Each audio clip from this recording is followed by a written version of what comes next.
Palestinian militant group Hamas has said that it will release 10 hostages as part of the Gaza ceasefire talks, and the statement comes after 4 days of indirect talks brokered by Qatar.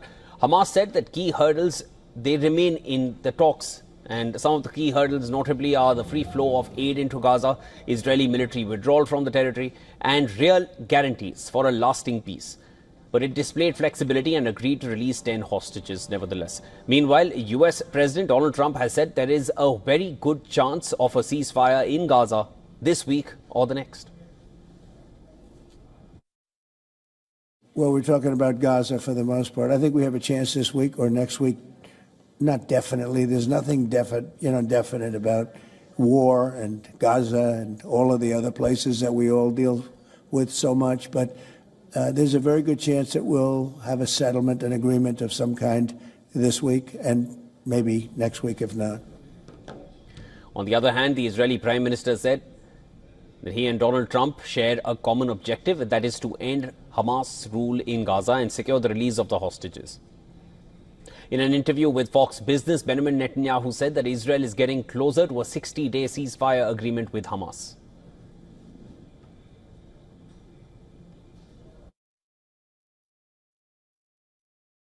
You have been meeting with President Trump about a potential ceasefire with Hamas. Where does that stand? Will you agree to some of these new recent demands of Hamas? Well, look, we are talking about a 60-day ceasefire in which half the live hostages and half of the deceased hostages would be returned to Israel by these Hamas monsters, you know. And yes, I think we're getting closer to a deal. Of 251 hostages seized during the assault on Israeli border communities near Gaza, 49 are still held in the territory, including 27 that the Israeli military says are dead. Furthermore, Israeli Army Chief Eyal Zamir said military action prepared the ground for a hostage release deal in Gaza.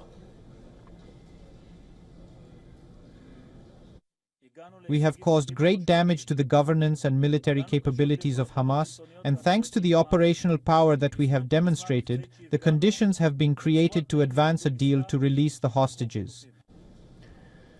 On the ground, multiple explosions were seen in northern Gaza on Wednesday afternoon as the Israeli military deployed additional troops to the area.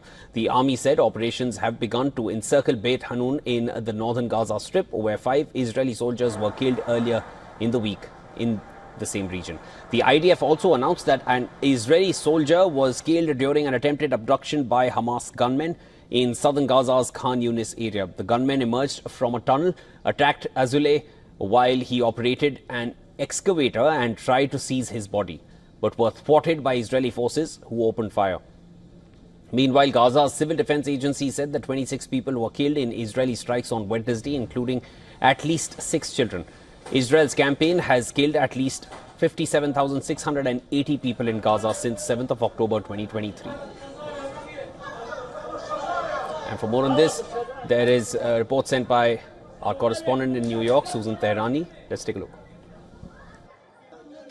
Israeli Prime Minister Benjamin Netanyahu met with a bipartisan group of U.S. senators at the Capitol, part of a high-stakes visit to Washington, D.C. Before the meeting, Prime Minister Netanyahu told reporters that he held a second discussion with President Trump and stressed that Israel has no plans to forcibly remove people from Gaza. President Trump also said that a ceasefire deal in the region is quote-unquote very close, though he did not share any details. Now, the comments come amid growing frustration, including international pressure to not only end the fighting, but bring the hostages home and address the humanitarian crisis. Negotiations are expected to continue over the coming days. Susan Tehrani reporting from New York for WION World This One.